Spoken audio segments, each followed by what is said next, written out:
Hey guys, Ariel over here at Nyth. Just gonna do a quick look today at how I normally scent my house if I want anything scented in my house.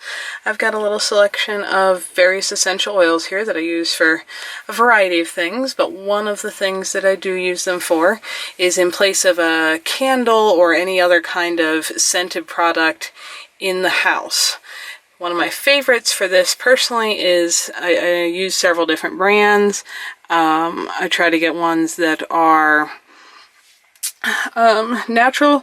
I know there are other good natural brands. I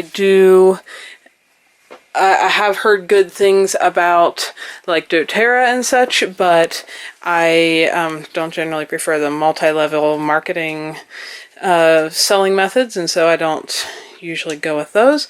But anyway, I buy from a variety of sources, and what I do with them, I used to often have a candle over there in the window. There's Grizzly passed out on the couch. Is I would, have a candle going if I wanted something to smell good, but most of my life when I guess since I was an infant, actually, I've had a real hard time with any kind of chemical smell. This is part of what got me interested initially in using lots of very natural products in my house and life, and my body just has never tolerated well any kind of artificial scents. Everything from, shampoos to a lot of commercial dish soaps to laundry soap, dryer sheets. That really does me in. I get irritation both internally from breathing them, and if I touch them, like if my clothes get put in a dryer with dryer sheets when I'm visiting somebody or something, I will have to rewash them because my skin breaks out. So anyway, some of those things are probably personal to just me, but for that reason I have learned how to do things without most chemicals. And some, I never wear perfume, but some even like nice candle scents I have found tend to irritate me as well.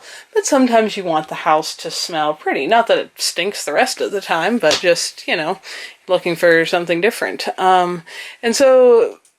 And there are good candles, there are bad candles. I've learned a little bit about that over the years. But a lot of them, especially the less expensive ones, do tend to be pretty cheaply made, often with various products that are getting airborne in the process of burning them that are not things you really want to breathe. So what I've done for a while now is, obviously I heat with wood, just piled my wood box over full for the night there so that it'll be nice and warm and dry in here. Fire's going. I have this cast iron pot on top, and because wood is such a dry heat, if you're familiar with heating with wood at all, you probably are aware that it's a good idea to keep a pot of water on top. Now, I didn't want to put water right in the cast iron pot because I was afraid I'd rust it out, just simmering water in there for a long time. So I put in this little, it's probably almost too hot to touch, this little stainless steel pot inside there, and I keep water in there. Probably see a little bit of the hard water rings build up on the side as the water evaporates. I could set that right down on the stove, and I do if I want to get like a rolling boil, but because that pot has the little kind of, not coasters, trivet feet on it, it's holding it up about an inch off the stove, so it will just get just a couple bubbles or just evaporate slowly from the warmth without being a rolling boil, which is actually kind of noisy when you've got a small space. And I don't need that much moisture evaporating. So that works really well. My cast iron pot holds it up off the stove. The stainless steel pot inside there just keeps it from rusting out the cast iron over time. And so I'm always getting some moisture evaporating into the house, just because a lot of my house is wood, the walls, the ceilings, all of that, the stairs, etc. And I don't want the wood to get too dried out, plus it's a little hard on your skin and your breathing and all of that. So there's always water just kind of evaporating there on the heat. And what I've learned is if I take one of these little bottles, and I do all different varieties, like I said, lemon eucalyptus scent I've found to be one of my favorite scents for just smelling very fresh in the house. It's a combo that came kind of with a trial thing with some other ones I bought. I'm not sure I would have necessarily bought that combo just on my own, but I tried it because I wasn't sure what else exactly I was going to use it for, and it's just really refreshing. So I just give one little tap into the water there, just puts a drop or two of oil in there, and now I'm not going to burn the oil because I'm not actually boiling that water. It's just simmering and evaporating, and like I said, it's not in direct contact with the top of the wood stove there. So now you're not going to see anything, but pretty quickly you start to smell throughout the house just the nice scent. It'll last for quite a while. It's not something that has ever bothered my sensitivities to odors and scents and perfumes. It can make the whole house smell really fresh and clean, and it's just pleasant and relaxing. And it's free. I don't have to buy a diffuser. I don't have to use the electricity to run it because I'm already using my wood stove and heating with that.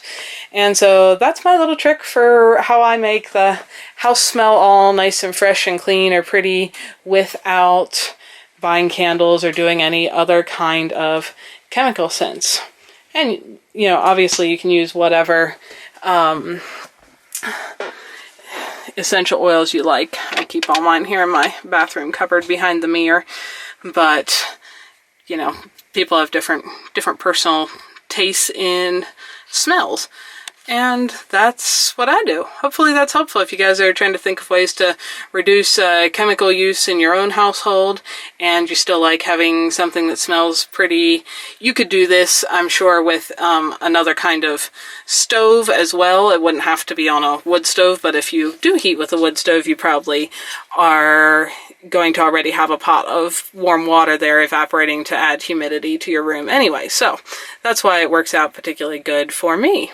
Thanks for watching, folks. If you're interested in more info on my off-grid tiny house life, check out some of my other videos here. And if you like what you're seeing, click the little picture of my house to subscribe and then hit the little bell so YouTube actually notifies you every time there's a new video available. See y'all next time.